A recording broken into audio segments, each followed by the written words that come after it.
Julian Voss built an empire on silence, judges who looked away, harbormen who lowered their voices, a city that smiled because it was afraid not to. But the night he humiliated his pregnant wife in front of Boston's elite, he didn't know he'd already lost her. By sunrise, her ring was on his pillow, a letter beside it, and 3 words underlined twice. I tried. Stay with me to the end of this story, hit like, and drop the name of the city you're watching from in the comments. I want to see how far this story travels. The Carrington Hotel ballroom smelled like money that had been laundered twice. Champagne, candle wax, and the particular cologne men wore when they wanted to be remembered as powerful instead of dangerous. Julian Voss stood near the bar with a glass he wasn't drinking, watching the room work the way he'd built it to work. Senators touched his shoulder like he was a relic in a museum they were allowed to admire. A judge named Holloway laughed too hard at something Julian hadn't said, just to be seen laughing near him. That was the currency in this city. Proximity. Julian had spent 15 years making sure his name did the talking so his hands never had to. Clara stood 8 feet away in a navy dress that didn't fit anymore the way it used to. One hand resting low on her stomach without thinking about it, the way pregnant women do when their body has started speaking a language only it understands. She was 6 months along. Anyone looking would have known it. Nobody in that ballroom was looking. They were looking at Julian. She caught his eye once across the room, and for a second something passed between them that looked almost like the early years. The ones before board meetings ran longer than dinners, before silence became his answer to everything. Then Marcus Rain appeared at Julian's elbow, said something about shipping manifests and a name Julian recognized as Trouble. And Julian's face did the thing it always did. It closed, like a door with a deadbolt sliding home. Clara crossed the room anyway. She had learned, in 9 years of marriage, that there was a window, small, narrow, when Julian could still be reached before the business swallowed him whole for the night. She caught his sleeve. Julian, I need 5 minutes. Just 5. Not now, Clara. It's not now. It's been 3 weeks of not now. Her voice stayed low, controlled, the practiced quiet of a woman who'd learned to fight in rooms full of people who weren't supposed to see her fighting. I need to talk to you about the baby. About me. Marcus Rain was still standing there, close enough to hear, smiling the way men like him smiled when they were collecting information instead of giving it. Julian felt the eyes of the room without looking at them. Holloway watching, 2 city councilmen watching, a reporter from the Globe who covered business stories that always seemed to skip the worst parts. Julian's jaw tightened. He didn't see his wife standing in front of him asking for help. He saw an audience. You want to do this here? His voice dropped. The warning register, the one that used to make grown men in his employ go quiet and look at their shoes. I want to do this anywhere, Julian. I've tried your office. I've tried breakfast. I've tried the car. You keep finding a door to walk through. Clara, I'm not well. The words came out cracked, the first time she'd said them out loud to him instead of to a doctor or to the ceiling at 3 in the morning when her heart felt like it was trying to climb out of her chest. Something is wrong. I need you to actually hear that. And Julian Voss, in front of 200 of the city's most powerful people, in front of a wife who had just handed him the rawest sentence of her life, said the thing that would end everything. You've always been too soft for the life I lead.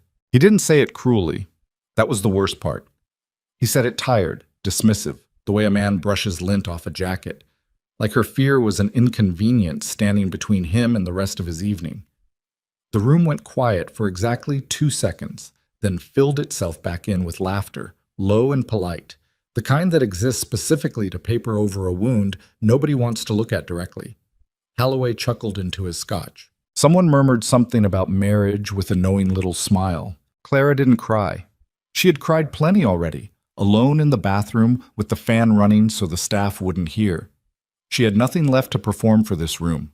She looked at her husband for a long moment, long enough that Julian, even buried under his own arrogance, felt something shift, some cold draft moving through a house he'd thought was sealed. And then she turned and walked toward the doors.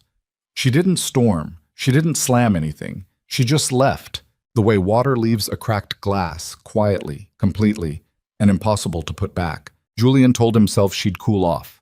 He told himself that for the rest of the night, through 2 more conversations with men who wanted favors, Through a phone call from his mother that he let go to voicemail, through the long black car ride home where he sat in the back seat scrolling through emails instead of calling his wife.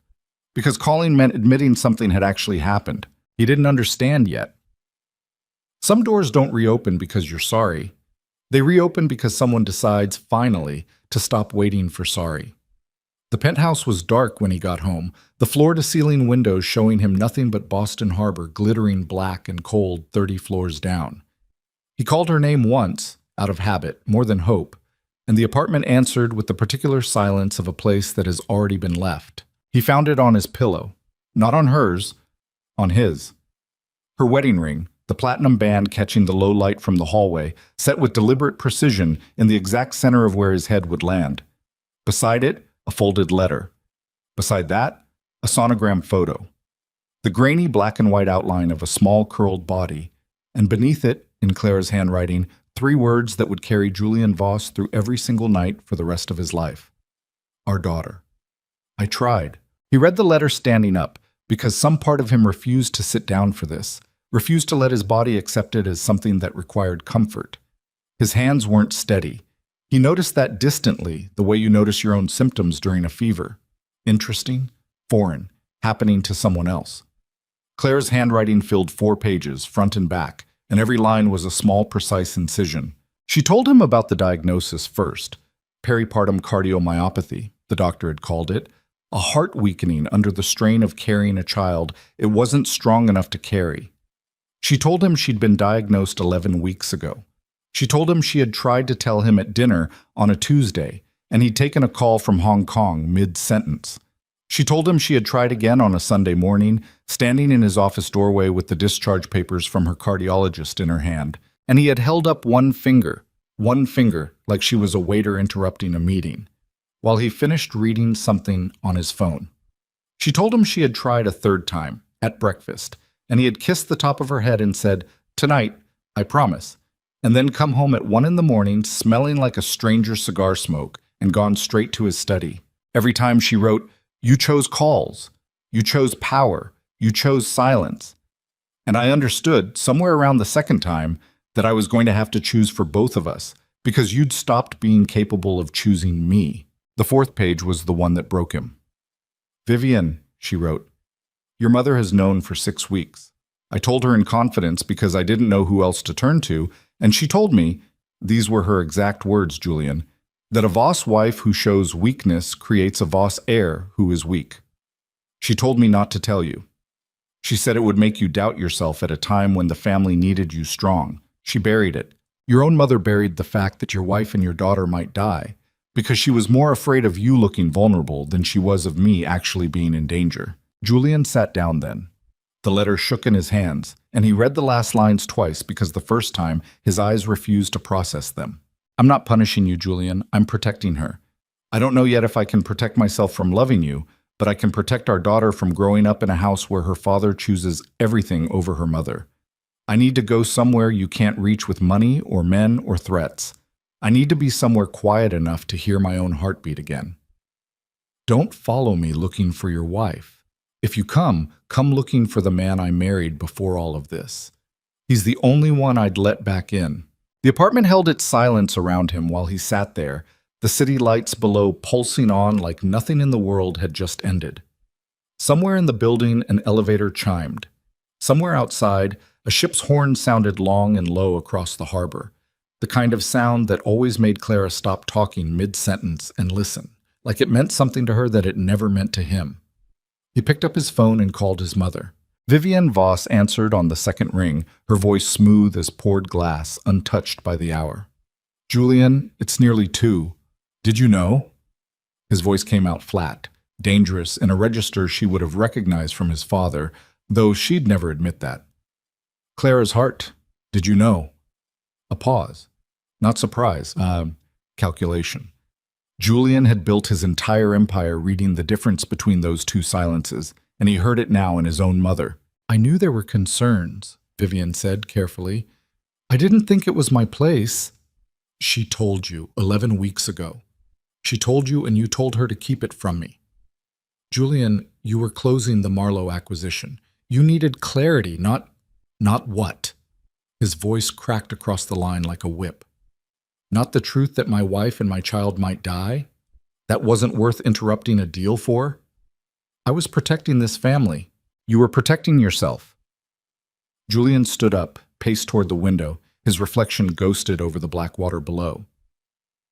You've spent 30 years deciding what version of reality I'm allowed to know. You did it to Dad. You're doing it to me. And because of it, I said something to my wife tonight in front of 200 people that I am never going to be able to take back because I didn't know what she was carrying. I didn't know what she was fighting. I called her soft mother. I called the woman trying to survive long enough to give birth to my daughter soft because you decided I needed clarity. Julian, don't call me again until I call you. His thumb found the red circle on the screen, and he ended the call mid-syllable. His mother's voice cut off clean, the silence that followed somehow louder than anything she'd said. By morning, Julian had not slept. He had instead done the only thing he knew how to do with pain. He'd turned it into action, the cold, mechanical kind that had built his empire in the first place. He sat at the long table in his home office with 3 phones in front of him and made calls that would have terrified most men in his position to make. He called his head of security, Dario, and told him to freeze every shared account, every joint card, every system that connected him to Vivian Voss's movements through his businesses. Cut her out, Julian said. Every property, every entity with my name on it. She doesn't get a key, a code, or a car. Effective this morning. Sir, your mother holds a 30% stake in... I know what she holds, Dario. I built half of it for her, so she'd have a reason to stay loyal. That ends today. Send the paperwork to legal. I want it filed by noon.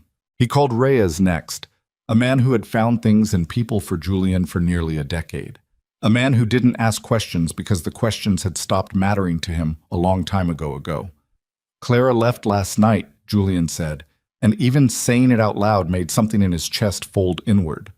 I need her location, not a team, not a car following her, just an address. I'm going alone. Boss, if something happened to her in your territory, people are going to ask, nothing happened to her except me, Julian said. And the honesty of it surprised him as much as it seemed to surprise Reyes, because Julian Voss did not talk like that, did not admit fault out loud to subordinates, did not crack the careful architecture of control he'd spent his whole adult life constructing. Find her, quietly, today. He hung up and sat with his hands flat on the table, breathing, trying to remember the last time he had been afraid of anything that money couldn't fix. Reyes called back at 4 in the afternoon. Clara had taken a bus, paid cash, switched routes twice in a way that looked deliberate, the way someone behaves when they've thought through exactly how not to be found by a man with Julian's resources. She'd ended up in a town called Haven Point, 4 hours north along the Maine coast, a place small enough that everyone in it would notice a stranger within an hour of his arrival. She was staying above a diner owned by a woman named Ruth Bell. The town's sheriff, a woman named Marin Cole, had already been seen walking Clara to a doctor's appointment, which meant Clara had told someone, which meant Clara had built herself a wall of people in less than 24 hours that Julian would have to walk through one human being at a time. Julian didn't bring guards. He didn't bring Dario. He didn't bring anything but a car, a duffel bag he packed without thinking about what was in it, and 4 hours of highway to sit with the specific, suffocating terror of a man who has always been the most powerful person in any room, driving toward a town where none of that would matter at all. Haven Point announced itself the way small coastal towns always did. A sign with peeling paint, a lighthouse visible before the buildings were, the smell of salt and diesel and frying fish drifting through the cracked car window. Julian parked outside a diner with a hand-painted sign reading Bells, the neon open buzzing faintly even though it was barely past noon. His hands were sweating on the wheel. He hadn't sweated from nerves since he was 19 years old, standing in his father's study being told what kind of man he was expected to become. He went inside. The bell over the door rang, cheap and tinny, and every head in the place turned toward him with the particular suspicion small towns reserve for men in expensive coats. Behind the counter stood a woman in her 60s with steel gray hair pulled back tight and forearms that suggested she'd spent decades carrying more weight than the diner required. And she looked at Julian the way you'd look at a storm cloud that had wandered too far inland. "Help you?" Ruth Bell's voice had no warmth in it at all. I'm looking for Clara Voss. The whole diner seemed to inhale at once. A man in a flannel jacket at the counter set down his coffee cup very slowly, like he was preparing to stand. Ruth didn't move. Don't know her, Ruth said. She's my wife. She's pregnant. I need to see her. Mister, I said I don't know her. Ruth's eyes hadn't blinked. And even if I did, a woman who runs 4 hours from a man doesn't generally want that man showing up asking for her by name in a town full of people who will remember his face. Julian felt something he hadn't felt in years. The particular helplessness of being in a room where his name meant nothing, where his money was worthless, where the only currency that mattered was trust, and he had none banked anywhere in this building. He thought about Rhea's intelligence, about pushing past Ruth, about the dozen ways he could find Clara's exact location within the hour if he simply stopped trying to be polite about it. Then he thought about the letter, about the words, "Don't come looking for your wife." My name is Julian Voss. He said it slowly, deliberately, like a man laying down a weapon on a table. I said something to her 3 nights ago that I shouldn't have said, in front of people who didn't deserve to hear it, and I didn't let myself know that she was sick, that our daughter might not make it. I'm not here to take her anywhere. I'm here because I need her to look at me and tell me to leave, if that's what she wants. I just need to hear it from her, not from a town full of strangers protecting her, even though I understand why they are. The diner stayed quiet. Outside, a gull screamed over the harbor. Ruth Bell studied Julian's face for a long moment, the kind of assessment that had nothing to do with his suit or his car, and everything to do with whatever she could see moving behind his eyes. Sit down, Ruth finally said. Booth in the back. Don't talk to anybody. I'll make a call. Julian sat. His hands, folded on the worn formica table, would not stop trembling. 40 minutes later, the bell over the door rang again, and Sheriff Marin Cole walked in, tall, weathered, a woman who looked like she'd settled more disputes with her voice than her holster. She slid into the booth across from Julian without asking permission. You're the husband? Yes. You understand I could have you out of this town in under an hour if Clara wanted that. I understand. She doesn't want that. Not yet. She wants to see you. Marin leaned forward, her forearms on the table, her eyes flat and unreadable. But I want to be real clear about something before I take you to her. This town doesn't care who you are in Boston. I've heard things, Mr. Voss. Things about how you do business. Things about men who cross you and don't get to walk away clean. None of that exists here. You so much as raise your voice at that woman. You so much as make her feel small one more time, and I will make every legal and illegal problem you have ever caused look like a parking ticket compared to what happens to you in my county. We clear? Julian held her stare. There was a time, not long ago, when a threat like that, spoken to him by anyone in any town, would have triggered something cold and immediate in him, some reflex of power that didn't tolerate being spoken to that way. Instead, he felt something closer to relief. Someone, finally, was treating Clara like she mattered more than he did. We're clear, Julian said. Marin studied him another second, then nodded once and stood. Doctor's office, 2 streets over. She's getting checked. You can see her after. Dr. Elias Wren's office was a converted house at the edge of town, white clapboard, a hand-lettered shingle out front. Julian waited on the porch step because Marin told him to, and he sat there in his $3,000 coat on a wooden step that had been worn smooth by 40 years of fishermen's boots, watching the harbor fog roll in over rooftops. And for the first time since he was a teenager, Julian Voss did not know what to do with his hands. The door opened behind him 40 minutes later. He stood too fast, turned too fast, and there she was. Clara looked thinner in the face, but rounder everywhere else, her hand resting on the small of her back the way pregnant women do in the later months, exhaustion sitting under her eyes like bruises. She looked at him the way you look at weather, assessing whether it was going to be dangerous before deciding whether to stand in it.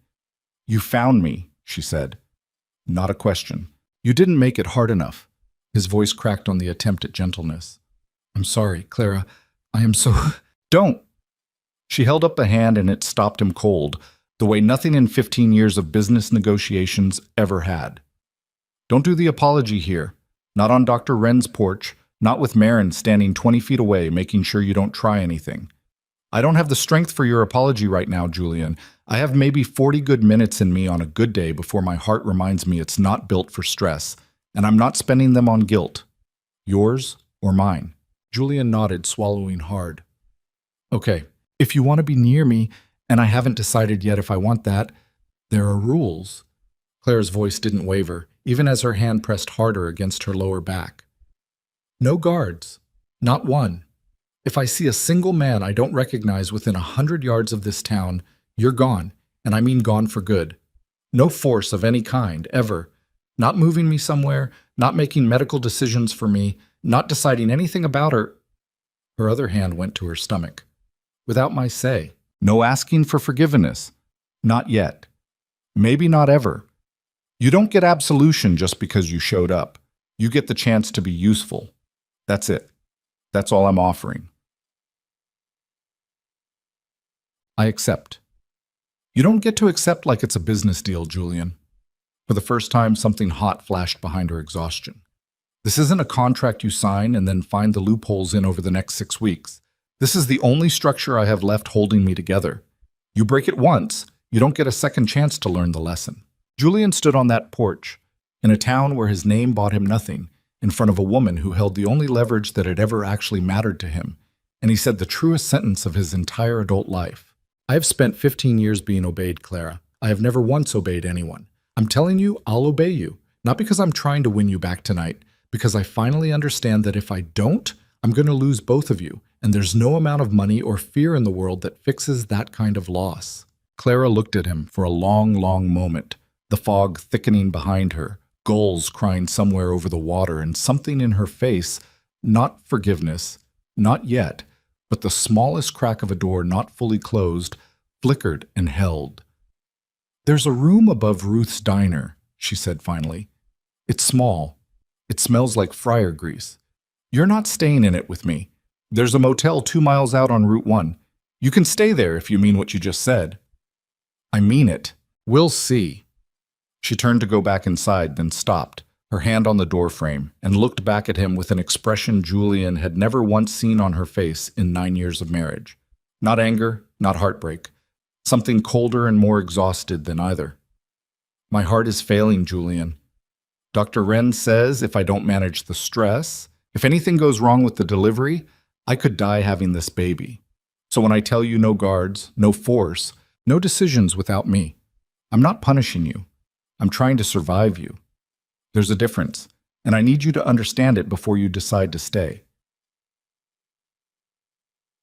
The door closed behind her softly, and Julian Voss stood alone on the porch in the rolling Maine fog, his hands finally still at his sides, staring at a closed door that represented the first thing in his entire life he could not simply buy, threaten, or force his way through. Behind him, down the street, a black sedan he didn't recognize pulled slowly past the diner, slowed at the corner, and idled there for 3 full seconds before continuing on. A car with Massachusetts plates, in a town 4 hours from Boston, where nobody who belonged there had any reason to be driving something that clean. Julian watched it disappear around the bend, and the cold that moved through his chest had nothing to do with the fog rolling in off the harbor. The black sedan didn't come back that night, but Julian didn't sleep anyway. He sat in a motel room 2 miles out on Route 1, the kind of place with a wall-mounted television bolted in place and a bedspread that smelled like someone else's cigarettes. And he ran Massachusetts plates through Reyes at 1 in the morning like a man checking for a pulse.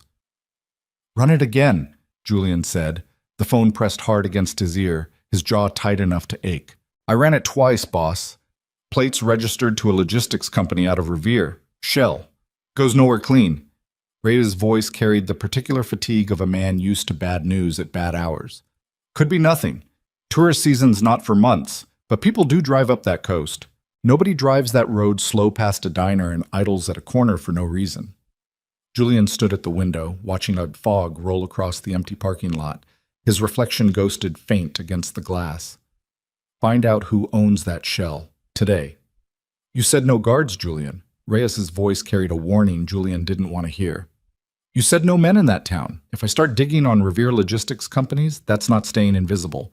That's announcing we're paying attention. I don't care what it announces. I care if someone's watching my wife. Your wife who told you not to bring anyone." Julian closed his eyes. Find out who owns the shell, Reyes, quietly. That's not a guard. That's information. He hung up before Reyes could argue the distinction, because Julian already knew there wasn't one. Not really. And some old, cold part of him, the part that had built an empire by never once trusting a coincidence, didn't care. The next morning, Clara's rules became a physical thing Julian had to learn to live inside of, the way you learn to live inside a smaller house.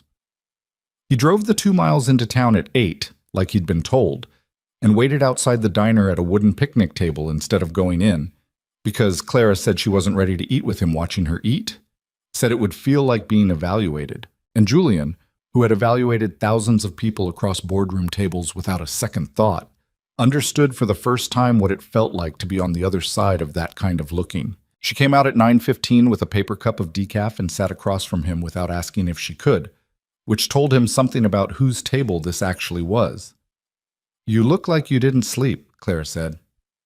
"I didn't." "Good. Welcome to the last 6 weeks of my life."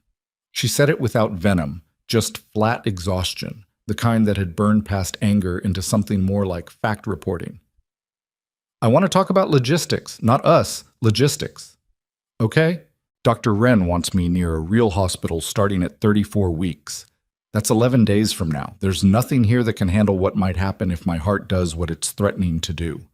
The nearest facility that can manage both a high-risk delivery and cardiac complications is in Portland, an hour and 10 minutes south on a good day, longer if the coast road floods, which it does this time of year." Clara wrapped both hands around the paper cup like she needed the warmth more than the coffee. "I need someone to arrange transport and a place to stay near the hospital, and I need it to be done without me having to make 40 phone calls I don't have the energy for. It is me choto, but that's... I'll handle it. You'll handle it with my approval at every step." Her eyes came up sharp. "Not your decision, Julian. My decision with your resources. There's a difference, and I need you to actually hold on to that difference, because the version of you I married doesn't ask. He decides and then informs people. I'm not him anymore. You were him 3 days ago at a gala in front of 200 people." Clara's voice didn't rise, but it cut clean. 3 days, Julian. You don't get to tell me who you are now. You get to show me slowly, and I get to decide if I believe it." Julian sat with that, his hands flat on the splintered wood of the picnic table, and made himself say the thing instead of swallowing it. "You're right." Clara studied him like the agreement itself was suspicious. "That's new. A lot is new." He looked at her. Really looked, the way he hadn't let himself look in months, maybe years, too busy looking at phones and ledgers and men who wanted things from him. The exhaustion under her eyes had a grayish cast to it that scared him more than anything Reyes could have told him about Revere shell companies. "Clara, I want to ask you something, and I need you not to hear it as me trying to control anything. I just need to know it for myself." "What? Are you in pain right now? Today?" "This morning." Clara was quiet for a second too long, which was its own answer. "Some days more than others. Today's a 4 out of 10. Wren has a scale.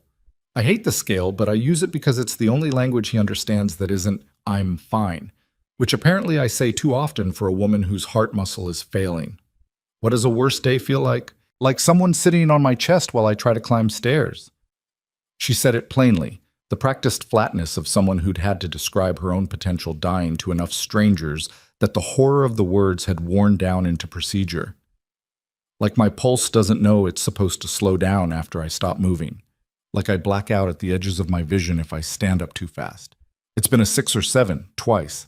Both times Ruth made me sit with my feet up and made Marin come check on me, because apparently in this town, the sheriff also does wellness checks on pregnant strangers who washed up needing a place to stay.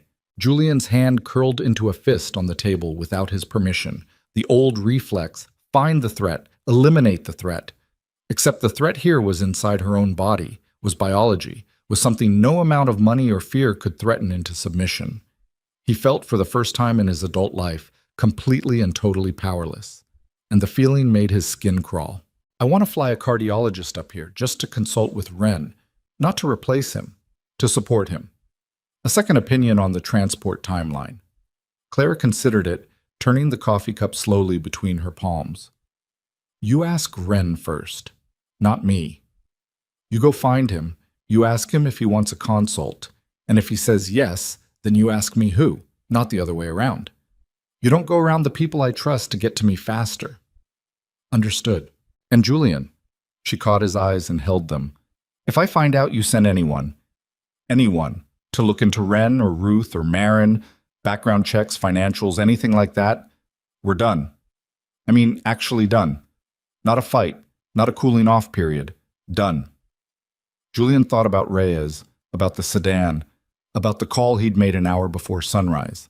The lie came easier than he wanted it to. I haven't looked into anyone here. It wasn't entirely a lie. He hadn't looked into Ren or Ruth or Marin. He'd looked into a license plate that had idled outside the diner where his pregnant wife was hiding from him. And some part of him, the part still keeping score, still running threat assessments out of 15 years of habit, believed there was a difference. Clara, if she'd known, would not have agreed. 3 days passed in that rhythm. Julian learned the shape of Clara's new life, the way you learn a foreign country. Slowly, by getting things wrong first.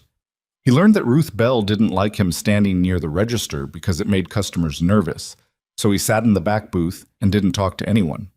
He learned that Marin Cole watched him from across the street more often than she let on, her cruiser idling on Main like a sentence she hadn't finished.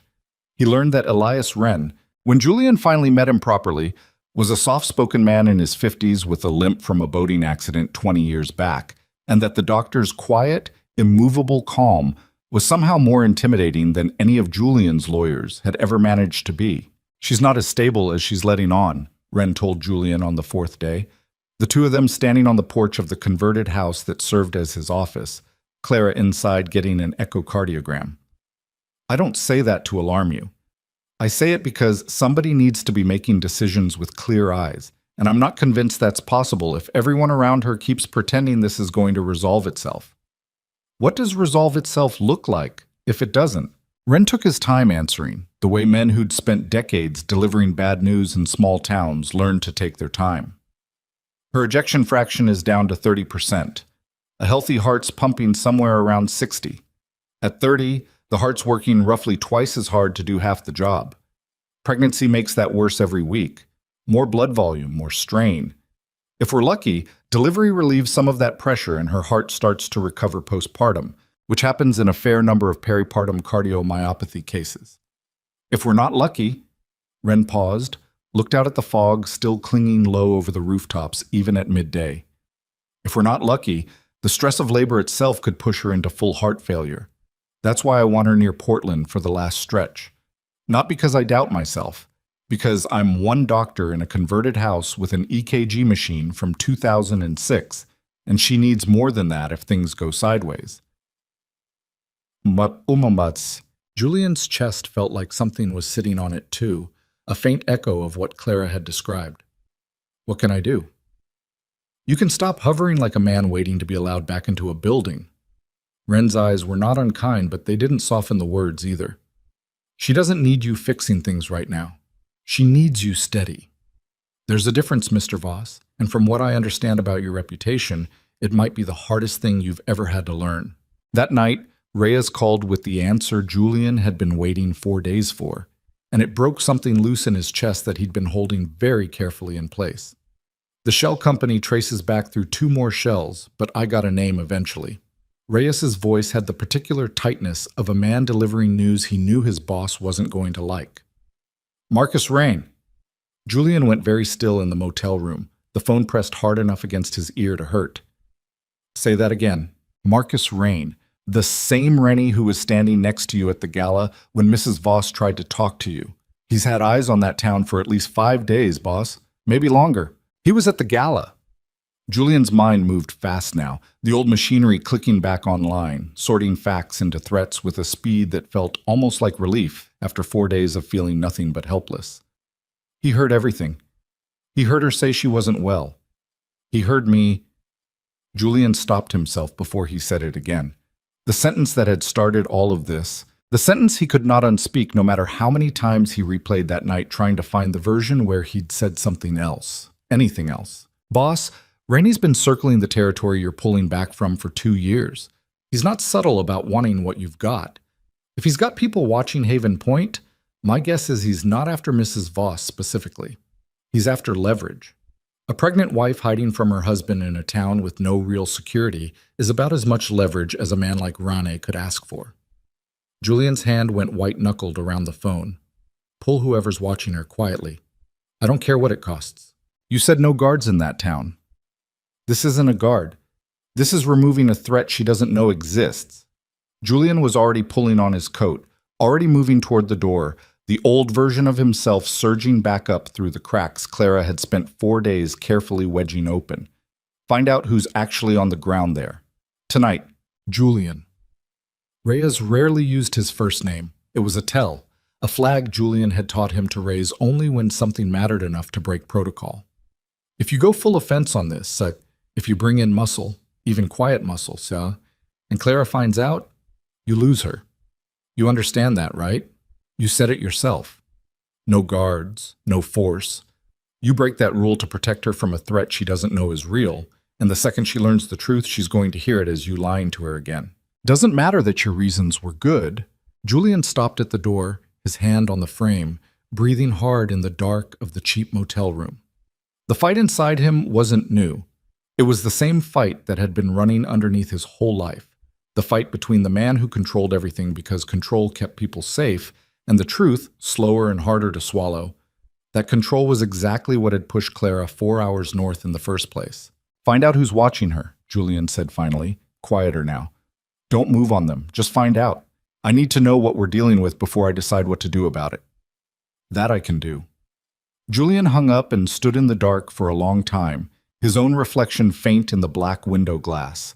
A man caught exactly between two versions of himself with nothing solid to stand on in the gap. The fight with Clara happened 2 days later, and it happened because of something small, the way the worst fights always do. Not because the small thing mattered, but because it was the first crack wide enough for everything underneath to come pouring through. Julian had arranged, with Wren's blessing and what he believed was Clara's full knowledge, for a private medical transport service to be on standby starting at the 34-week mark. A specialized ambulance with cardiac monitoring equipment, on call, parked discreetly at the edge of town so it wouldn't draw attention. He'd told Wren. He'd told Marin, because the sheriff needed to know about any vehicle stationed in her jurisdiction. He had not, in the rush of arranging it, specifically told Clara the transport had already arrived and was sitting 2 streets over. She found out from Ruth, who mentioned it offhand while pouring coffee, assuming Clara already knew. Clara did not already know. She walked out of the diner and found Julian at the picnic table going through paperwork on his laptop, and the look on her face stopped him cold before she'd said a single word. There's an ambulance parked behind the hardware store. Her voice was very quiet, which Julian had learned by now was far more dangerous than loud. Cardiac monitoring equipment. On call since this morning, apparently. Ruth thought I knew. I was going to tell you tonight. You were going to tell me. Clara's hands were shaking, and not from her heart this time. Julian, we had one rule. 1. No decisions without me. And you parked a medical vehicle in my town without telling me it existed. I told Wren, I told Marin, you thought telling the people around me was the same as telling me. Her breath was coming faster now, short, and Julian watched her press her palm flat against her sternum, an automatic gesture, and felt his whole body go cold with fear that had nothing to do with Marcus Rain. Do you hear yourself? That's exactly it, Julian. That's the whole marriage in one sentence. You inform the people around me about my own life, and you think that counts as including me. Clara, sit down, your heart. Don't tell me to sit down like you're not the reason it's racing right now. She didn't sit. She stood there, breathing hard, one hand on the table for balance. And Julian had never in his life felt so useless, so completely unable to fix something with the only tools he'd ever had: money, force, command. You promised me no decisions without me. You promised me on Dr. Wren's porch 4 days ago, and you broke it in 4 days. I didn't think arranging transport counted as a decision about the baby. Everything counts. Her voice cracked up an octave, sharp enough that 2 fishermen on the sidewalk turned to look, and Clara caught herself, breathing hard, visibly fighting her own body for control. When she spoke again, it was lower, but it shook with something worse than anger, something like grief. Everything counts, Julian, because that's what trust actually is. It's not the big things. Anybody can get the big things right when people are watching. It's whether I can believe you when nobody's watching. And you just told me, 4 days in, that I can't. I was trying to protect you. From what? Clara's eyes locked on his, and Julian felt the question land somewhere dangerous, somewhere close to the truth about Marcus Rain that he had decided, somewhere in the last 2 days, not to tell her. What exactly are you protecting me from, Julian? That required an ambulance with cardiac equipment to show up 11 days early without anyone asking me first? The silence that followed lasted 3 full seconds, and in those 3 seconds, Julian made the choice that would define everything that came after. The choice between the truth, which would terrify her at a moment when terror could genuinely kill her, and a lie, which would buy time. He told himself he needed to actually neutralize the threat before she ever had to know it existed. Your condition, Julian said. Ren said things could move fast. I wanted to be ready. It wasn't entirely a lie. That was how Julian had always justified the worst of himself. Find the version of the truth that technically wasn't false, and stand behind it like a wall. Clara studied his face for a long moment, and something in her eyes told him she didn't fully believe him, that some old, well-earned instinct in her recognized the shape of a man hiding something, even when she couldn't name what. Move the ambulance somewhere I can see it, she said finally, her breathing starting to even out. Not hidden behind a building like it's a secret. If it's there because of my heart, fine. But nothing gets parked in my town that I don't know about. Nothing. Are we clear? We're clear. She turned and walked back toward the diner, slower than usual, one hand still pressed to her chest, and Julian sat at the picnic table with his laptop open in front of him and didn't see a single word on the screen, because all he could see was Marcus Ronnie's smile at the gala, 3 seconds before everything in Julian's life had started coming apart. He called Reyes that night and gave him an order he knew, even as he gave it, violated the entire spirit of every promise he'd made on that porch. I want to know what Rain wants, Julian said, not surveillance. I want someone close enough to find out his actual play. Is this leverage for the territory negotiations, or is this something else? You're talking about putting someone inside Ronnie's operation. I'm talking about finding out if my wife and daughter are in danger before it's too late to do anything about it. Julian's voice had the flat, final quality Reyes had learned over a decade meant the conversation was over before it started. Find me someone. I don't care what it costs. Reyes was quiet for a moment. You know, if Clara finds out about this, there's no coming back from it. Not after the ambulance thing. I know. And you're doing it anyway. Julian looked out the motel window at the dark coastline, the lighthouse beam sweeping slow and steady across black water, and thought about a sonogram photo with 3 words underneath it that he carried folded in his jacket pocket now, every single day, like a wound he refused to let close. I'm doing it anyway. 4 days later, the threat Julian had been chasing in the dark finally introduced itself in daylight, and it did so in the cruelest way Marcus Rain could have chosen. It arrived by courier, a plain brown package addressed simply to Clara, delivered to the diner's front counter on a gray Tuesday morning, while Clara sat in the back booth with a cup of weak tea and a crossword puzzle Ruth had handed her to keep her mind off the ache in her lower back. Ruth brought it back herself, frowning at the lack of return address, and set it on the table. This came for you, no name on the sender. Clara opened it slowly, the way you open anything when your body has learned, recently and painfully, that nothing in your life arrives without consequence anymore. Inside, nestled in tissue paper, sat a silver baby rattle, antique-looking, expensive, wrapped tight in a length of black ribbon tied in a precise, deliberate bow. There was no note. There didn't need to be one. Clara's hands went cold around the box. Ruth, watching her face change, called Marin before Clara had even managed to say a word. Julian arrived 11 minutes later, having broken every speed limit on the coast road, and found Clara sitting white-faced in the booth with Marin beside her, and the rattle sitting on the table between them like something radioactive. What is that? Julian said, though some old instinctual part of him already knew exactly what it was. Had seen exactly this kind of message delivered before, years ago, in a different context, against different enemies, always meaning the same thing. I can reach what you love. Remember that. It's a threat, Marin said flatly. Against your daughter. I don't know who sent it, but I know enough to know it's not a coincidence. And I know enough to know you're going to tell me right now what you haven't been telling me, Mr. Voss. Julian looked at Clara. Clara was staring at the rattle with an expression Julian had never seen on her face before, Not fear exactly. Something colder. Something closer to the look of a woman doing math she didn't want the answer to. Marcus Rain, Julian said quietly. Clara's head came up slowly. What? He's been watching the town.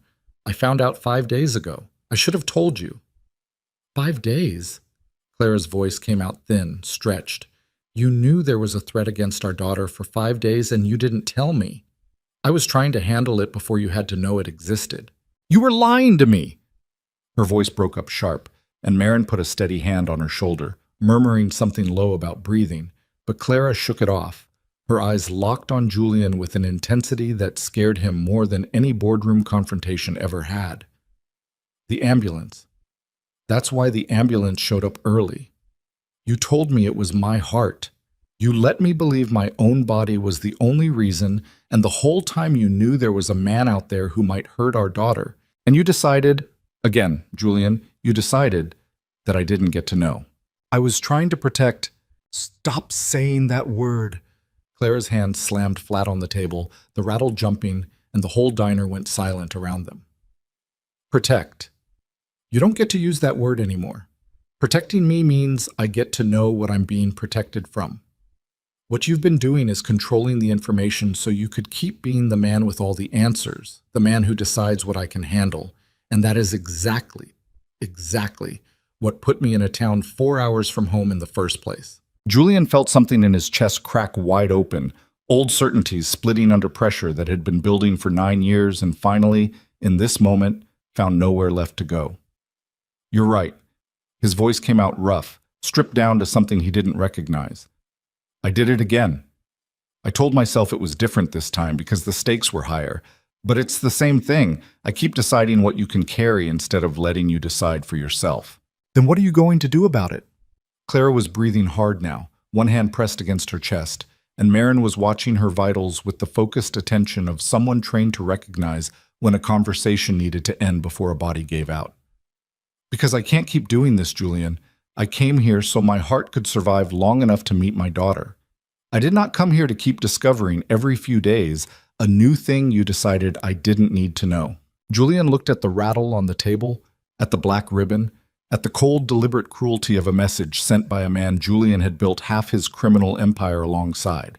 A man who knew exactly which buttons to press because he'd watched Julian press the same ones on other people for 15 years. And something in Julian Voss, looking at that rattle, finally understood with total clarity what his life had actually cost. Not in money, not in power, but in the currency that mattered. The only currency Clara had ever actually wanted from him. I'm going to end it, Julian said. All of it. The territory, the men like Rain, the entire structure my father built and I inherited, and you've been paying for with your own heartbeat for 9 years without me ever once noticing. His voice was steady now, stripped of every performance he'd ever used in a boardroom, raw in a way that made Marin glance away, like she was witnessing something too private for a witness. I'm not telling you this to win points, Clara. I'm telling you because it's the only thing left I know how to give you that isn't another promise I might break. Clara stared at him for a long moment, her breathing slowly evening out, the color coming back into her face by degrees. Do you understand what that means?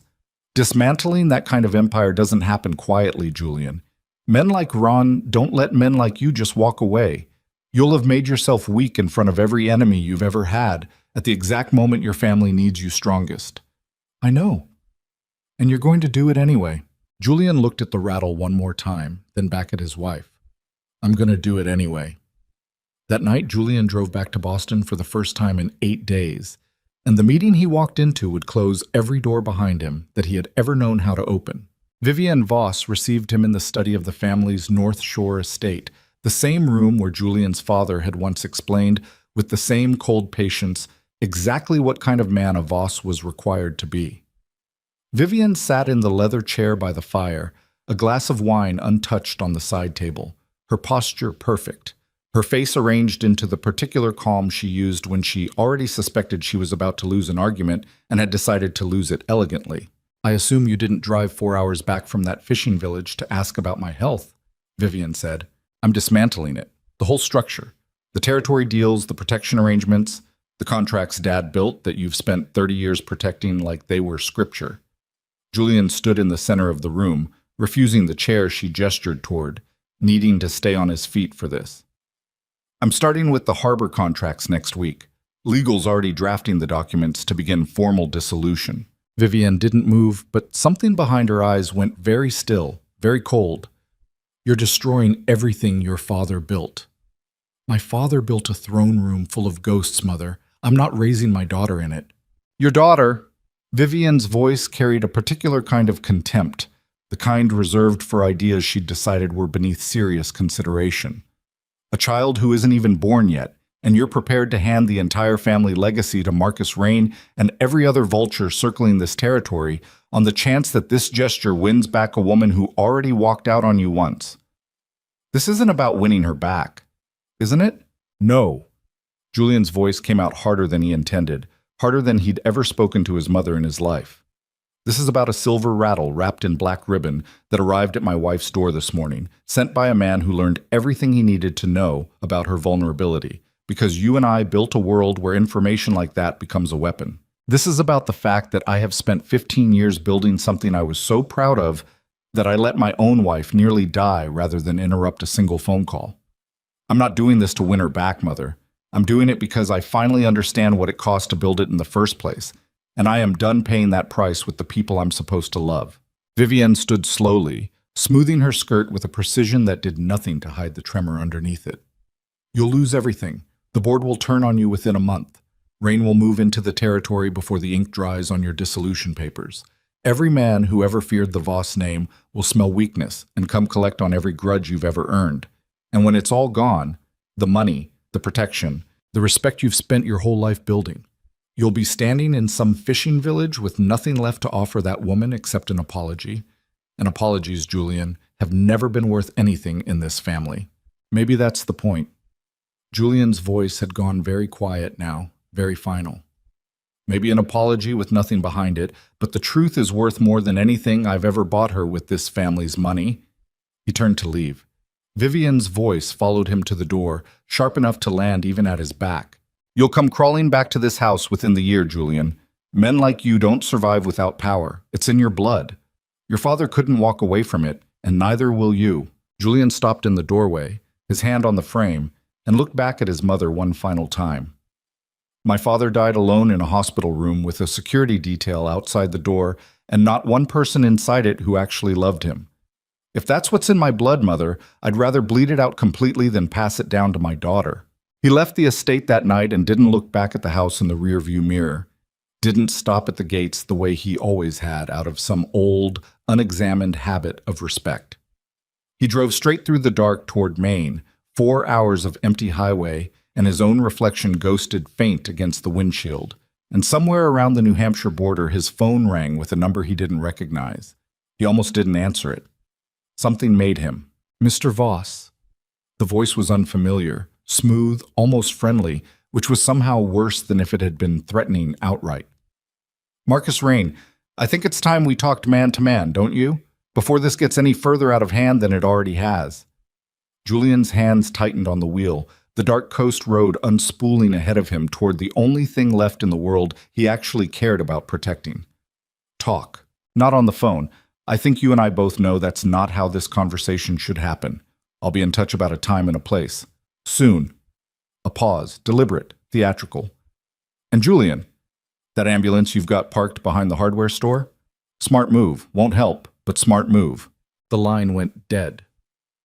Julian sat with the phone still pressed to his ear, the empty dial tone humming against his skull, and understood with total, sickening clarity that Marcus Rain had eyes inside Haven Point, close enough to know about an ambulance parked behind a building 2 streets off Main, which meant whatever Reyes had found, whatever quiet surveillance Julian had ordered 5 days ago to keep his family safe, hadn't been quiet enough, or hadn't been enough at all.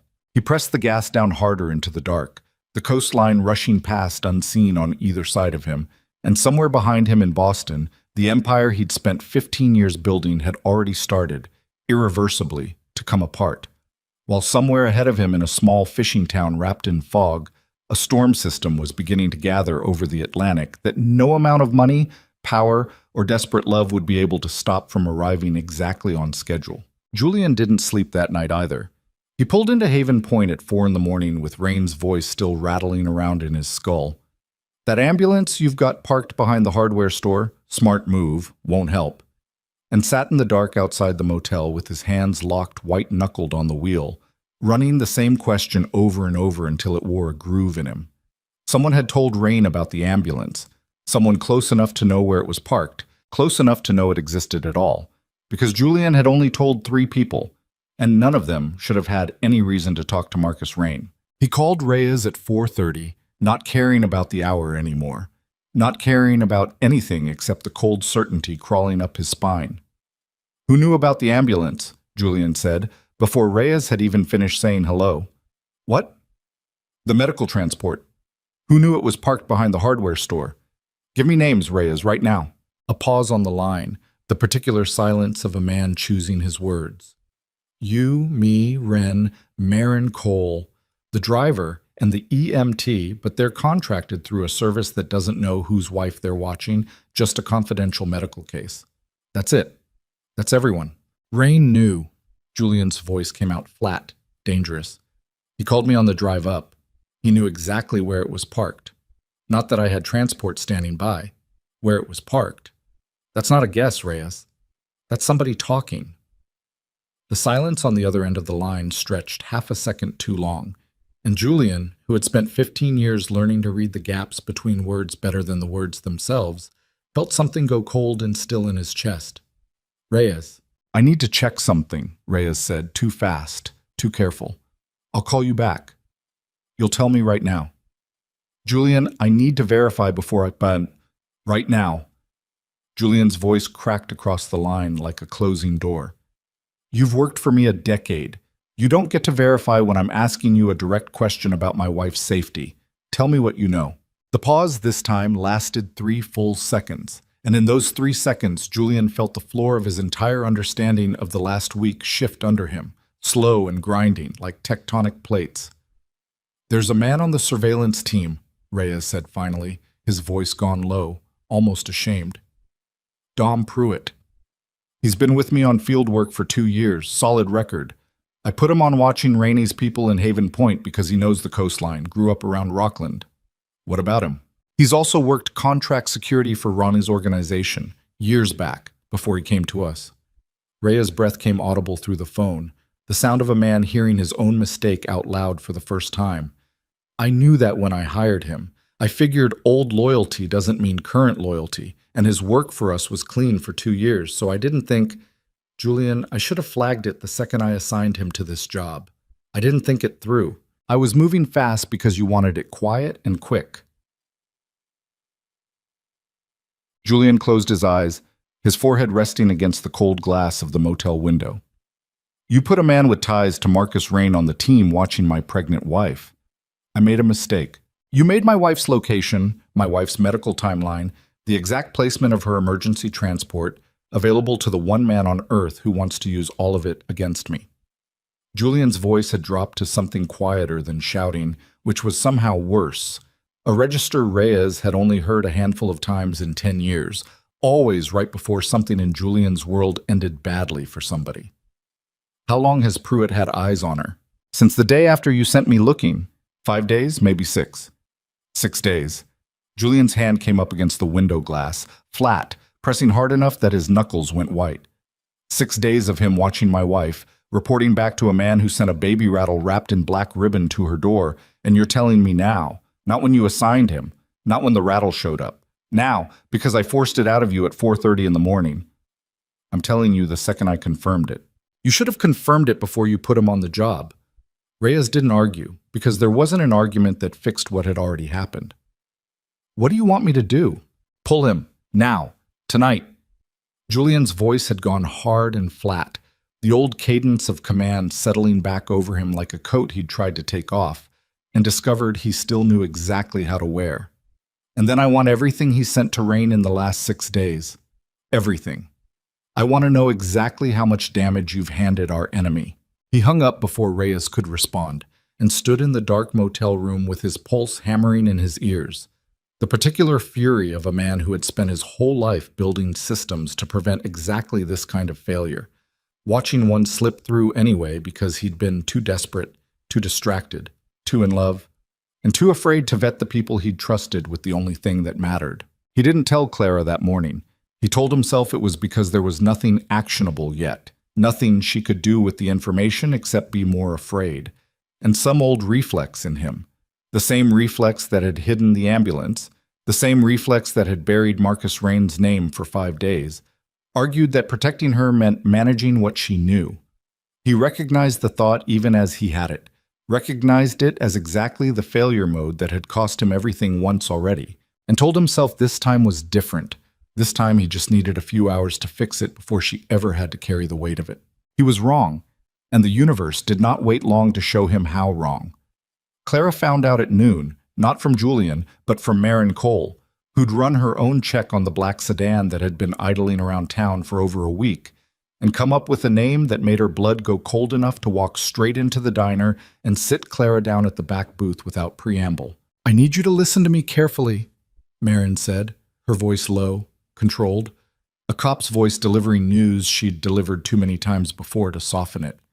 "There's been a man watching this town, parked at the edge of the harbor road, sometimes near the hardware store, sometimes near here. I ran the plate 3 days ago and didn't think much of it. Rental, registered out of state, common enough this time of year. But this morning I pulled his face off the gas station security camera and ran it through state records. His name's Dominic Pruitt. He's got a security contractor history that includes 2 years working for an outfit registered to Marcus Rain." Clara went very still, one hand drifting instinctively to her stomach. "Marcus Rain is the man who sent the rattle." "That's what your husband told me, yes." "And this man, Pruitt, he's been here for 6 days. Clara's voice had gone thin, careful, the sound of someone doing math she already knew the answer to and dreading the confirmation. "Julian knew about Rain 5 days before he told me about the rattle. Did he know about this man too?" Marin's silence answered before her words did. "I called Reyes this morning to confirm the name. He told me Julian found out about Pruitt overnight, said Julian was furious, said he was handling it." Clara closed her eyes. When she opened them, something in her face had gone past anger into a colder, more dangerous territory. The particular stillness of a woman whose worst fear about her own husband had just been confirmed for the 3rd time in 2 weeks. "He knew this morning," Clara said quietly, "and he let me sit here all day not knowing." "Clara, don't." She stood up too fast, one hand braced on the table, breathing hard, and Marin reached for her automatically, the instinct of someone who'd watched this woman's body fail under stress before. Clara waved her off, breathing through it, forcing her pulse down through sheer stubborn will. "I'm fine. I need to find my husband." She found him at the picnic table outside, his laptop open, 3 phones lined up beside it like instruments of a war. Clara was only now realizing had been running the entire time without her knowledge. He looked up at her approach, and something in his face shifted immediately, the particular flinch of a man caught mid-sentence in a lie he hadn't finished telling yet. "Clara, how long have you known about Pruitt?" Her voice was perfectly level, which scared him more than shouting would have. Julian's jaw worked once before he answered. "Since 4:30 this morning. 8 hours. Clara's hands were shaking now, not from her heart this time, or not only from her heart. 8 hours, Julian, while I sat in that diner doing a crossword puzzle, completely unaware that a man connected to the person who threatened our daughter has been parked at the edge of this town for 6 days, watching us, watching me. And you decided, again, that I didn't get to know. I was trying to handle it before—" "Stop!" Clara's voice cracked across the open air, sharp enough that 2 men working on a boat trailer down the street looked up. "Stop saying that sentence. You don't get to say, 'I was trying to handle it' one more time in this conversation. I have heard that sentence from you about the gala, about your mother, about the ambulance, about Marcus Rain, and now about this. It's not a reason anymore, Julian. It's a pattern. You think handling it before I know about it is the same as protecting me, and it is not. It's the same thing you did at the gala. It's the same thing you've done our entire marriage. You decide what version of the truth I'm strong enough to carry, and you are always, always wrong about how strong I actually am. I know I was wrong. You said that yesterday, about the ambulance. You stood right here and told me you understood, and then this morning you found out a man connected to Rain had been surveilling this town for 6 days, and you let me have breakfast not knowing.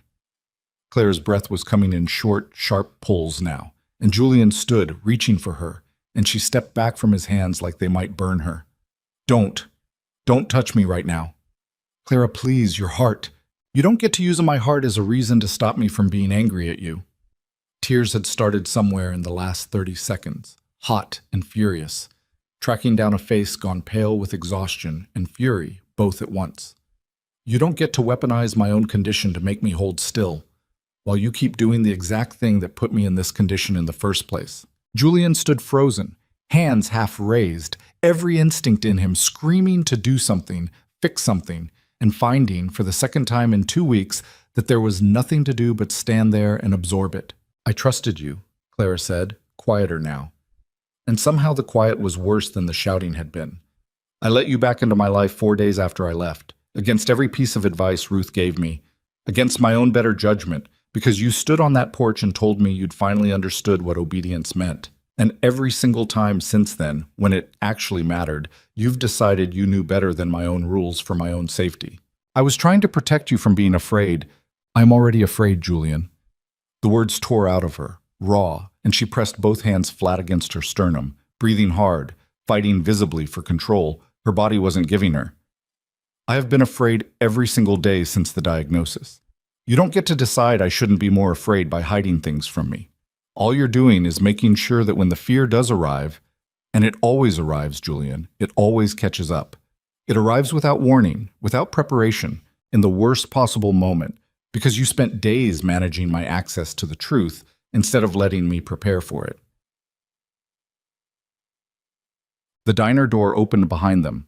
Ruth stood in the frame, dish towel still in hand, watching with the particular helpless concern of someone who'd grown protective of a stranger in the space of 2 weeks. Marin came around the corner of the building at a near jog, having clearly heard the raised voices from inside. Clara, you need to sit down, Marin said, her hand going to Clara's elbow. I need my husband to tell me the truth without me having to drag it out of him with a stopwatch. Clara's voice broke on the last word, and that crack, more than anything else, more than the anger, seemed to land on Julian like a physical blow. I'll tell you everything, Julian said, his voice raw. Right now. All of it. Whatever you want to know. It's too late for right now to mean anything. Clara stepped back again, putting distance between them that felt, to Julian, far wider than the few feet of pavement separating them. Right now should have been 8 hours ago. Right now should have been 5 days ago, when you found out his name the first time.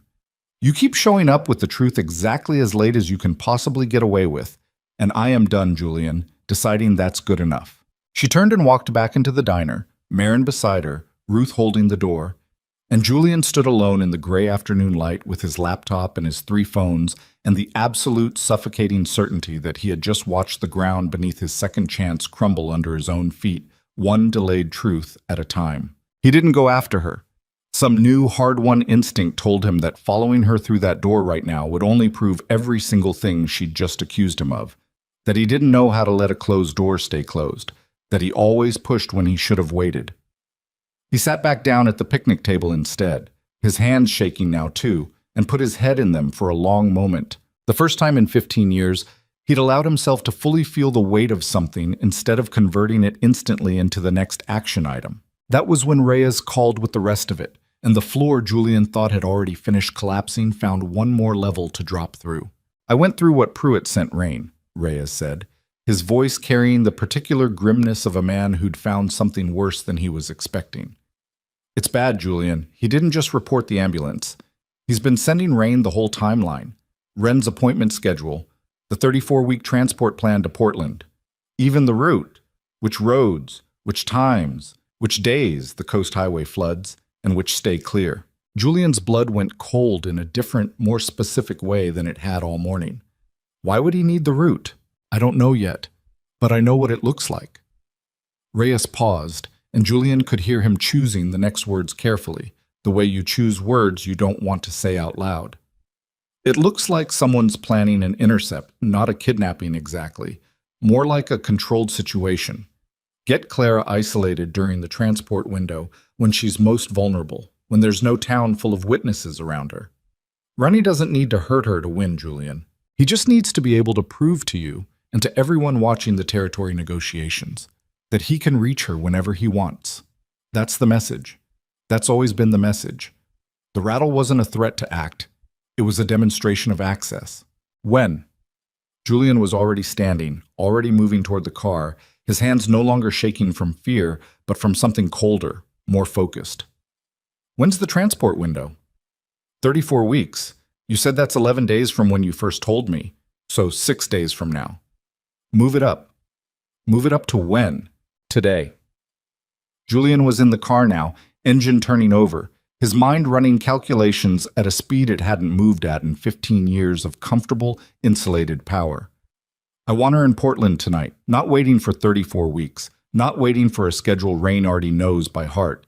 Tonight, before he's ready to act on whatever he's planning. Ren needs to sign off on early transport, Julian. You can't just get Ren on the phone, get him to the diner in 10 minutes. I don't care what it takes. He hung up and sat for 1 second in the driver's seat, his hands gripping the wheel, his whole body vibrating with an adrenaline he hadn't felt since the early years building the empire, when every decision still carried real risk and real consequence. Then he saw it. Clara's face from 20 minutes ago, the absolute exhaustion of being told, again, that decisions about her own body and her own safety were being made around her instead of with her. And he forced himself to stop, to breathe, to do the one thing his entire instinct screamed against. He walked into the diner instead of driving away to fix it alone. Clara was sitting in the back booth with Ruth beside her, a damp cloth pressed to the back of her neck, her breathing slow and deliberate, the look of someone working hard to bring her own body back under control. She looked up when Julian approached, and the wariness in her eyes nearly stopped him at the door. "I'm not here to tell you what I've decided," Julian said, staying 3 feet back, hands open at his sides, no laptop, no phone, nothing in his hands but the truth. "I'm here to tell you what I just found out, and then ask you what you want to do about it." Clara's eyes narrowed slightly, surprise flickering under the exhaustion. "Go on." Pruitt's been feeding Ron everything, not just the ambulance, your transport route, your appointment schedule, the timing of when you're supposed to move to Portland. Julian kept his voice level, fighting every instinct to soften it, to manage it, to control how much landed at once. "Reyes thinks Ronnie's planning to isolate you during the transport window, not to hurt you, to prove he can reach you whenever he wants, to use you as leverage against me and whatever's coming with the territory." Clara went very pale, her hand finding her stomach automatically. "When?" "The window we planned was 6 days from now. He's had that information the whole time." Julian forced himself to keep going, to not soften the next part either. "I want to move you to Portland tonight, before he's ready. But I'm not deciding that, Clara. I'm telling you what I know, and I'm asking you what you want." For a long moment, Clara said nothing, her eyes moving over his face like she was checking, one more time, for the lie underneath the words. Whatever she found there or didn't find seemed to settle something in her, even as her whole body remained tight with fear. "You're asking me. I'm asking you. That's the first time in 2 weeks." Her voice cracked slightly, not from anger this time, something closer to disbelief.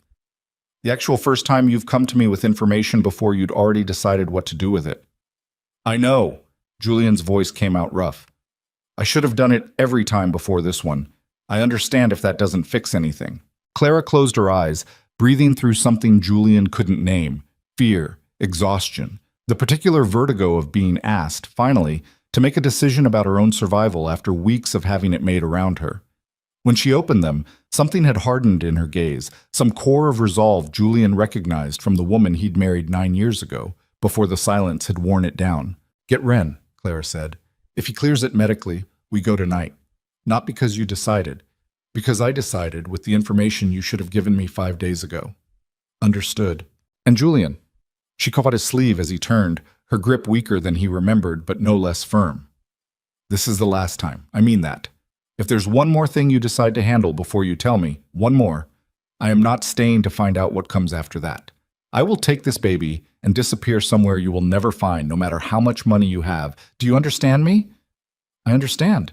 Dr. Wren arrived 9 minutes later, listened to the situation with his characteristic stillness, examined Clara briefly with the EKG machine Julian had once privately thought looked impossibly outdated, and delivered his verdict with the flat, unhurried authority of a man who'd made harder calls than this one in worse conditions.